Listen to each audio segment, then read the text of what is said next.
दिलीप काकडे प्रभात ब्रह्मांड गौतम बुद्ध विश्वरत्न बोधिसत्व डॉक्टर बाबासाहेब या महापुरुषांच्या विचारांना सर्वप्रथम विनम्र अभिवादन करतो। विचार मंचावरील कृती समितीचे सर्व सदस्य आणि उपस्थित सर्व धर्मबंधू आणि भगिनींना आपल्या सर्वांना क्रांतिकारी जय भीम करतो। जय भीम। या ठिकाणी आपण बोधगया महाबोधी महाद्वार मुक्ती आंदोलन कृती समितीच्या आमंत्रणावरून उपस्थित झाला त्याबद्दल सर्वप्रथम कृती समितीचा सदस्य या नात्याने मी आपल्या सर्वांचे आभार मानतो। आणि आजचा दिवस महाबोधी महाद्वार मुक्ती आंदोलनाच्या दृष्टिकोनातून ऐतिहासिक आहे। तो या दृष्टिकोनातून की 2025च्या फेब्रुवारीपासून हे आंदोलनाचा चौथा टप्पा आहे। म्हणजे याच्या अगोदरचे जे आंदोलन झालेले आहे ते 1886 साली सरकेंद्रीय आंदोलन केलेलं आहे 1886 ते 1904 पर्यंत। त्यानंतर 1891 ते 1933 सालापर्यंत अनागरी धम्मपालांचं आंदोलन झालेलं आहे। आणि तिसरा टप्पा 1992 सालापासून 2006 सालापर्यंत बदलदारी नागार्जुन सुरेश यांच्या नेतृत्वाखाली त्याचप्रमाणे आनंद मास्तर यांच्या नेतृत्वाखाली त्याचप्रमाणे या विचार मंचावरती उपस्थित असलेले हर्ष भोटे यांच्या नेतृत्वाखाली 1992चं ते आंदोलन झालेलं आहे।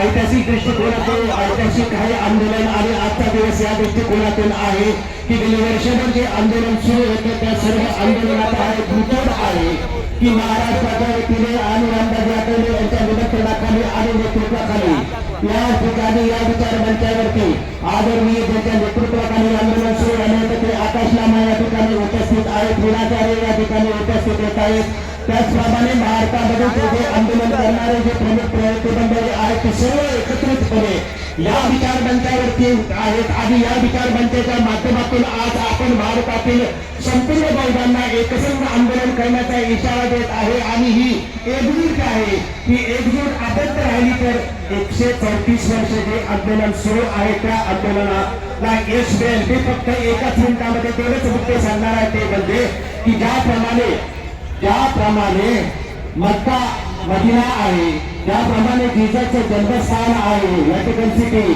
त्याचप्रमाणे जगातील बौद्धांचं आदर्श आणि पवित्र स्थान हे महाबोधी महाविहार आहे। ते बौद्धांच्या ताब्यात मिळालं पाहिजे।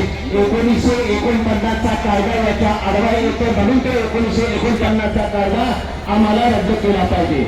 दुसरा मुद्दा सांगणार आहे की आम्ही 1949चा कायदा रद्द करण्याची मागणी का करतो आहे तर ज्याप्रमाणे भारतामध्ये माता वैष्णोदेवी मंदिरचा ट्रस्ट आहे, जगन्नाथपुरीचे ट्रस्ट आहे, त्याच्या ख्वाजा मोहिउद्दीन चिश्तीचे ट्रस्ट आहे। भारतामध्ये जी ट्रस्ट आहे त्या सर्व ट्रस्टांच्या घटनांचा अभ्यास केल्यानंतर आपल्या लक्षात येतं की मुसलमानांचा ट्रस्ट आहे त्यामध्ये म्हणजे ख्वाजा मोहिउद्दीन चिश्ती या ट्रस्टमध्ये हनाफी मुसलमानांचं सदस्य असावं लागतं। हिंदूची जी ट्रस्ट आहे जगन्नाथपुरीचं असेल किंवा वैष्णोदेवीचं असेल किंवा इतर जी राष्ट्रीय स्तरावरची ट्रस्ट आहेत त्या ट्रस्टमध्ये फक्त हिंदूंचं सभासदत्व हवं असतं। परंतु 1949चा जो कायदा आहे तो फक्त या देशातल्या कायद्यांच्यामध्ये एक अपवादात्मक आहे। 1949च्या कायद्यानुसार या बौद्धांचं संपूर्ण स्वामित्व असलं पाहिजे होतं त्यामध्ये हिंदूंचंच आहे। 1949च्या कायद्यानुसार 4 बौद्ध आणि 4 हिंदू आणि बौद्ध जो अध्यक्ष आहे तेही हिंदू, याच्या व्यतिरिक्त सचिव असेल तेही हिंदू। त्यामुळे जगातल्या बौद्धांचं पवित्र हे स्थान असताना सुद्धा ते भारतीय बौद्धांच्या ताब्यात नाही आणि ते ताब्यात न मिळण्यासाठी हा 1949चा कायदा जो आहे तो कायदा आडवा येतोय। त्या कायद्यामध्ये जर आपण या बोधगया टेम्पल ऍक्ट आमचा विरोध असल्याचं एक शेवटचं कारण सांगतो आणि थांबतो की या कायद्याचं शीर्षक आहे बोधगया टेम्पल ऍक्ट। जर आपण म्हटलं की हिंदूंचं मंदिर असतं, शिखांचं गुरुद्वारा असतं, ख्रिश्चनांचं चर्च असतं, त्याचप्रमाणे बौद्धांचं विहार असतं। ज्या वेळेस सम्राट अशोकाच्या माध्यमातून विहाराची निर्मिती झाली तेव्हापासून या विहाराला महाबोधी महाविहार असेच नामाभिमान प्राचीन काळापासून आलेलं आहे। तरी सुद्धा डॉक्टर राजेंद्र प्रसाद यांच्या समितीने 1925 साली जो ड्राफ्ट बनवला त्या ड्राफ्टला बोधगया टेम्पल ऍक्ट ठेवलं। ऍक्च्युली टेम्पलच्या ऐवजी महाबोधी महाविहार असं असायला पाहिजे। त्यामुळे मंदिर असेल तर मग ते हिंदूंचं येतं असं त्यामध्ये प्रतिकात्मक येतं आणि याच्यामध्ये पिंडदान करण्याची बोलण्याची परवानगी दिलेली आहे.